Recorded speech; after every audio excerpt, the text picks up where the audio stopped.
So imagine driving 72 miles in, like the absolute cheapest, most unreliable used car you could possibly find, just to interview for a night shift job you actively do not want. Oh, wow. Yeah, that sounds like a terrible plan. Right. I mean, it sounds like the literal opposite of following your dreams, but what if that incredibly specific, unglamorous action was the exact mathematical equation needed to land a six-figure dream job? Well, that changes things completely. Okay, let's unpack this because today we are doing a deep dive into the completely expanded second edition of The Possibility of Happy. Yeah, The Field Guide to Applied Possibility by Yes. Anna Talyn and Raven McGee. Exactly. And, right from the start, you see that striking blue cover with the simple graphic of a brain, and it tells you right away that this is not a book promising you like some magical 30-day transformation. No, definitely not. So our mission today is to walk you, the listener, through the actual deeply human experience of reading this text. We're going to explore how these authors guide you from feeling completely stuck in survival mode toward genuine fulfillment.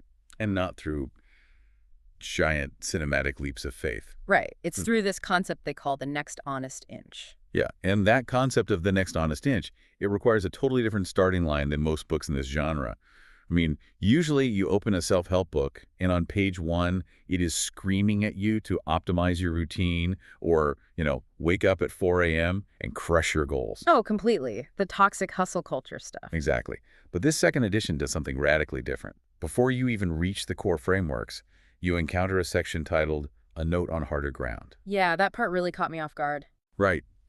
The authors actually pause everything to directly address the reader's current state of safety. They explicitly state that if you are navigating active trauma or dealing with a history of deep fragmentation or currently sitting in an unsafe environment, trying to push through triggering self-improvement exercises is not a badge of honor. No, it's just a recipe for more damage. Absolutely. Reading that specific note feels like, I don't know, letting out a breath you didn't realize you were holding. It gives you permission to just step back. It really does. Like, the book actually tells you that putting the manuscript down to go seek a trauma-informed therapist isn't a failure or even a detour. It is the structurally necessary foundation for the work. Because you cannot build a house before pouring the concrete. Exactly. You can't build a life on quicksand. But once you establish that you are on solid ground, the text introduces its core engine, which is this concept called probability work. Yes, and for everyone listening, we need to be incredibly clear about what this is. This is distinctly not the law of attraction. This is not about manifestation or crafting the perfect vision board or, believing hard enough that the universe just magically hands you the keys to a new life. Right. It's not magic. The focus here is entirely on mechanical, deliberate preparation. Probability work is the physical act of preparing the ground so that what you want actually has a place to land when it arrives. Which brings us back to that story from the foreword, right? Anna's story. Yes, the Yeah. 72-mile drive in the cheap car. So she applied for an overnight radiology job that she had zero interest in keeping. Zero. None. But she applied because she knew it was the only way to get her foot in the door at a company where she desperately wanted to work in operations. So she walked into that interview for the night shift, sat down, and just told them the absolute truth. She said she was interested in their operations department. Which is such a bold move. It is, and surprising everyone, they asked her back. But in the gap between those interviews, she didn't just sit in her living room visualizing success, right?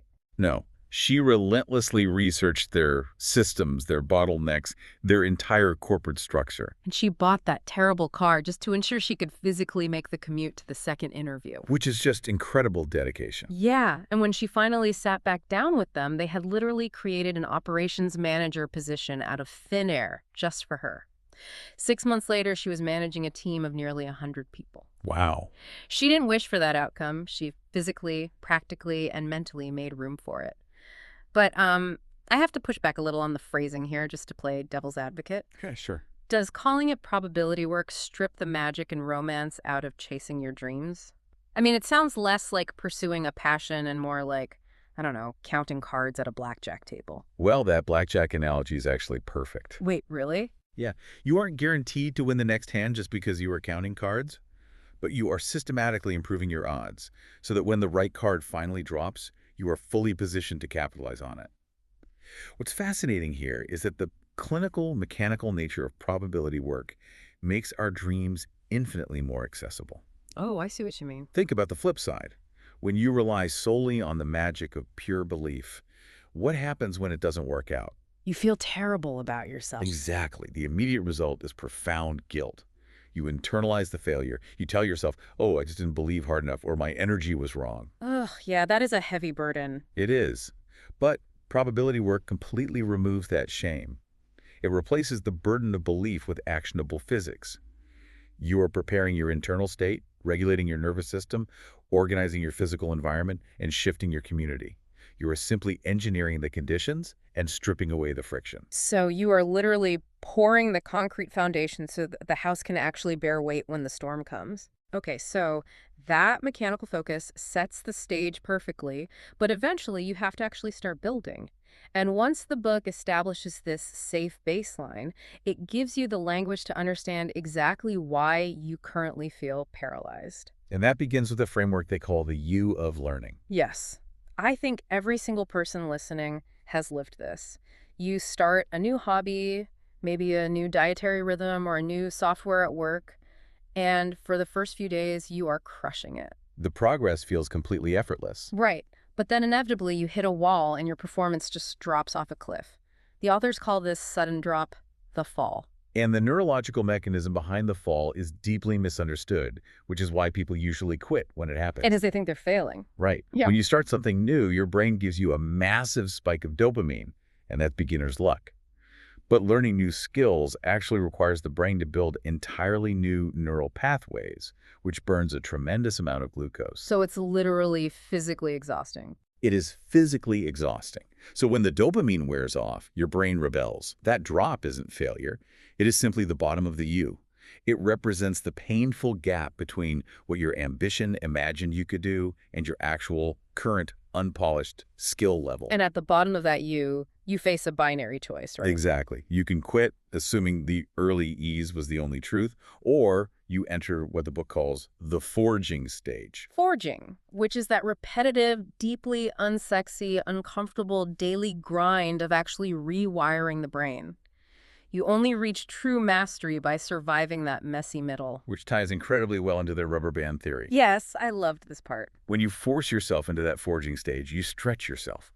But you immediately feel the physical and emotional tension of your old habits and your old fears snapping at you. Trying to pull you back to your original shape feels like you're losing progress. But that tension is vital information. It's potential energy.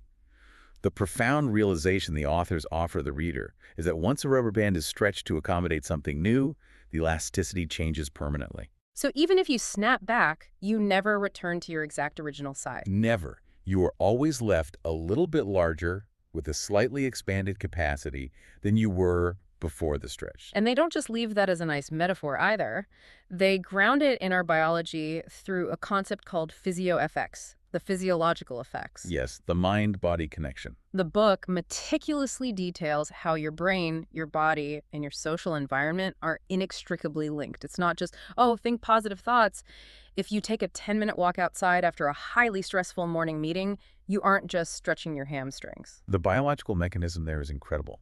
The bilateral movement of walking actually suppresses the amygdala, which is your brain's panic center, and actively lowers your cortisol levels. So it forces your nervous system to stand down. Exactly. It forces it to stand down from a state of high alert.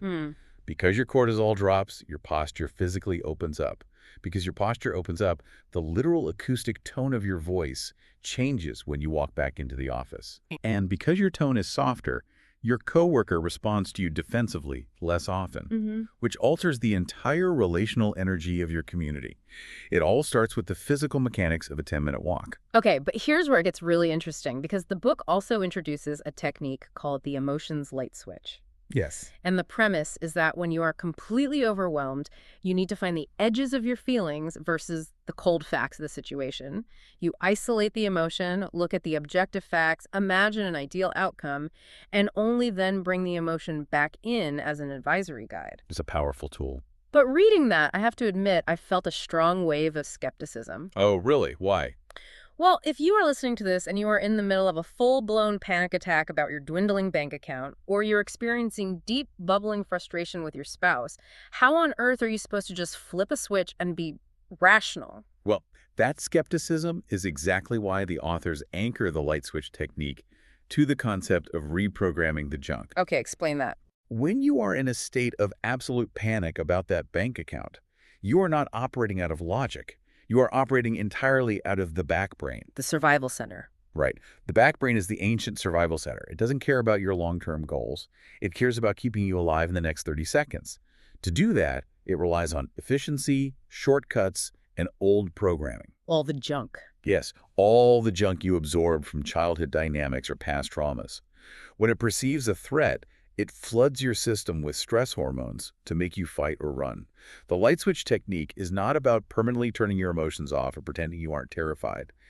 It is about a mechanical pause. So it's really about buying time. Precisely. By intentionally searching for the physical edges of the emotion, forcing yourself to notice, like, my chest feels incredibly tight right now, my breathing is shallow, my jaw is clenched. You are forcing your brain to observe and categorize. And categorizing uses a different part of the brain. Exactly. The biological act of categorizing requires your front brain, the prefrontal cortex responsible for reasoning and planning, to turn back on. Oh, that makes so much sense. You are separating the blinding emotion from the facts, just long enough for the front brain to step in and say, okay, the bank account is low. That is a fact. But we are not being chased by a predator. We are not in immediate physical danger. We are just afraid of the unknown. You aren't silencing the fear. You are just gently moving it out of the driver's seat so you can steer. I love that. It's a game changer. And the structural pacing is brilliant because right as you, the reader, master these theoretical frameworks like the U of learning, the rubber band, the light switch, the entire book just pivots. Yes, you move out of the theoretical scaffolding and into part 2, which is the entirely new applied possibility section. And I'll tell you, this is where the reading experience gets visceral. The authors hold up a mirror to specific, deeply messy human situations through what they call field guides. Because having the theoretical scaffolding is wonderful, but theory completely falls apart the minute you have a tense standoff in your kitchen. Oh, for sure. Or a passive-aggressive email exchange with your boss. Real life doesn't happen in neat, abstract concepts. Exactly. So let's talk about the people pleasers out there. In the field guide titled The Peacekeeper Drowning in Resentment, the text forces the reader to confront the exhausting habit of editing themselves in real time. It's that tendency to swallow your initial reaction, to automatically say, oh, it's fine, whatever you want to do, before you've even checked your own internal dashboard to see if it actually is fine. Yeah, and the authors point out this profound, tragic confusion between keeping the peace and complete self-erasure. It made me think of a live sound engineer at a concert. Oh, that's a great way to look at it. Right. The peacekeeper is constantly sliding the faders, adjusting everyone else's volume, tweaking the EQ to avoid any harsh feedback in the room. But to keep that perfect harmony, they eventually have to completely mute their own microphone. That is so true. So if you're listening to this and realizing your entire identity at work or at home is built on pleasing others and avoiding conflict, what does this book actually ask you to do? If we connect this to the bigger picture, the book reveals a highly uncomfortable biological truth. Avoiding conflict doesn't actually keep the peace. It just builds invisible, suffocating walls of silent resentment. Right, the resentment just builds up. And the crucial reframe here is that resentment is not a character flaw. It does not mean you are a bad, ungrateful person. Resentment is vital biological information. It's a warning light. Exactly. It is a blinking warning light on your dashboard signaling that a boundary has been crossed or a legitimate personal need has been ignored for too long. For the chronic peacekeeper, the next honest inch isn't to suddenly flip a dining table and start a massive screaming match. That would just be the rubber band snapping back violently. Right. The next honest inch is simply letting one small, low-stakes preference exist today without immediately apologizing for it. Just one thing. It is saying, I would actually prefer Italian food tonight, and then just letting that truth stand in the air. Just unmuting the mic for 3 seconds. Exactly. And that internal tension connects so deeply to another field guide that absolutely floored me, which is the overextended caregiver. That one is heavy. It is. The authors draw this devastatingly clear distinction between operating from a place of sacrifice versus operating from a place of overflow. When you are giving from sacrifice, you are actively scraping the bottom of a completely depleted well. You are giving time, energy, and empathy that you do not physically possess. And the tragedy is, over time, that constant scraping corrodes the very relationship you were trying to nurture, turning love into bitter obligation. Wow, yeah. Giving from overflow, however, means your own cup is full first, and you are freely giving the energy that spills over the brim. And we can tie that right back to the mechanisms of physieffects. The overextended caregiver is living their entire life in a state of constant neurological internal bracing. Like they're always tensed up. Their nervous system never gets the signal that it is safe to reset. The text gently but firmly points out that you cannot sustain care for a child, a sick parent, or a struggling partner if you are slowly, physically disappearing underneath the weight of it. You have to mechanically check what is actually in your cup before your mouth automatically forms the word yes to the next demand. You really do. So reading through these field guides, seeing your own worst habits reflected in these incredibly specific, painful scenarios naturally forces the question, okay, what now? Right. And this brings us to the take action phase in part 3. You have the mental scaffolding, you've looked in the mirror, and now you have to generate forward momentum. What I find so incredibly compelling about this book is the radical simplicity of what they actually ask you to do. They do not ask you to map out a 10-year master plan. No, they ask you to build a highly realistic, almost tiny rhythm. Just one daily practice, one weekly question to ask yourself, one monthly pause, and they ask you to write a single foundational sentence. Today I will, blank. Just 1 inch. It is the ultimate rejection of the overwhelming, toxic self-help overhaul. It focuses entirely on sustainable movement, utilizing the math of probability work we discussed earlier. But here is where the reader experience transcends the ink on the page. As you dig into the background notes, the new sections, and the foreword, you have to ask, why should we trust these two authors to guide us through our darkest moments? The emotional through line of how this second edition actually came to exist is staggering. It really is. Anna Talyn and Raven McGee met in 2012. They didn't just write a book. They spent over 200 hours on video sessions workshopping these exact concepts, testing them against the brutal realities of their own lives. Their lived experiences are the ultimate proof of the concepts. Take Raven's story, which is deeply integrated into the text. As a child, she suffered from shyness so severe, so debilitating, that she physically could not step away from her mother's leg at a neighborhood Easter egg hunt. Oh, that's heartbreaking. But she found her next honest inch through the mechanics of sports. She forced herself to step onto a baseball field at age 8. In doing so, she proved to herself that courage doesn't mean the fear is magically absent. Courage just means you play through the physiological tension. Wow. And she used that exact discipline to navigate corporate America and eventually build a career in coaching. And Anna's journey is equally intense. She faced the terrifying collapse of her stability. Foreclosure, bankruptcy, the end of a marriage, and the daunting, overwhelming reality of single motherhood, having to start completely over from scratch. Yeah, she literally lived the financial and career restart field guide long before she ever had the language to write it. But the ultimate realization for the reader, the profound truth that gives this entire second edition its incredible emotional weight, is learning that Raven McGee passed away before this manuscript was ever finished. It is a devastating reality. Oh. The manuscript was left incomplete, a brilliant project suspended in tragedy, and for years the grief was so heavy that Anna couldn't even look at the files. But then, in 2025, she finally returned to it. She went back into those archives, listening to hours and hours of old tape to meticulously reconstruct Raven's voice, ensuring her friend's wisdom wasn't lost to time. It's beautiful. There is this beautiful, breathtaking irony woven into the text. The very act of finishing this second edition, of expanding the field guides and bringing this applied possibility to the world, that monumental effort was Anna's own next honest inch through her own devastating grief. And this raises an important question about how we handle delayed grief and major life transitions. If you look closely at the field guide specifically dedicated to delayed grief, the book notes a harsh reality. Grief rarely happens in a vacuum. No, it overlaps with everything else. Right, it overlaps with unpaid bills, demanding work schedules, caregiving, and bare minimum survival. This creates an emotional overcrowding where people feel completely paralyzed. So they just wait. Exactly. The instinct is to wait for the storm to pass. People wait for emotional clarity to return, for the sadness to lift, before they dare to take action. But Anna's painful process of returning to the tapes and finishing this book proves the exact opposite of that instinct. Oh, I see. Movement often returns long before emotional clarity ever does. You do not have to be fully healed or have your trauma perfectly processed in therapy to take one step forward. Writing the book was the physical movement that created the space for the grief to finally be processed. It's just incredibly powerful. Knowing the author's story fundamentally changes the context of the book.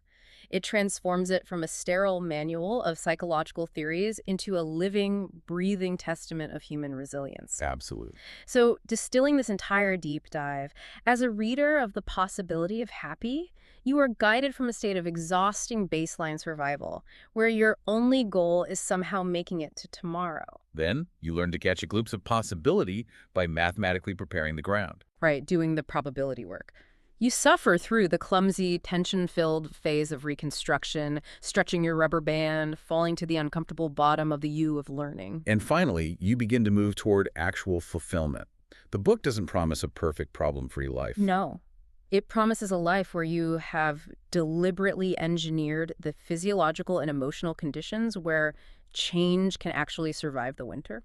It is a journey of aligning your reasoning brain, your physical body, and your external environment. It is the deep recognition that the resistance you feel and the frustration you encounter are not stop signs telling you to turn back. They are simply biological information confirming that you are expanding. And that brings us directly to you listening to this deep dive right now. Why does any of this matter for your life today? It matters because this framework completely and utterly releases you from the crushing burden of perfection. You do not need to have a flawless 10-year master plan to change your current trajectory. You don't need to force a smile, fake toxic positivity, or pretend you aren't completely exhausted. You just need to figure out what your actual, honest, personal capacity is today and simply move within it. You just need to look at the ground right in front of you and find your next honest inch. So, we want to leave you with a final provocative thought to mull over, building on everything we've unpacked. If possibility isn't some magical force that just happens to you from the universe, but rather a physical and emotional space that you must deliberately make room for, what is one outdated script, one heavy obligation, or one piece of mental junk currently taking up space in your mind that you need to clear out today? Just to make room. Just to give a good outcome somewhere safe to land. Because as that striking blue cover reminds us, this isn't magic, it's applied possibility, and it starts by making room.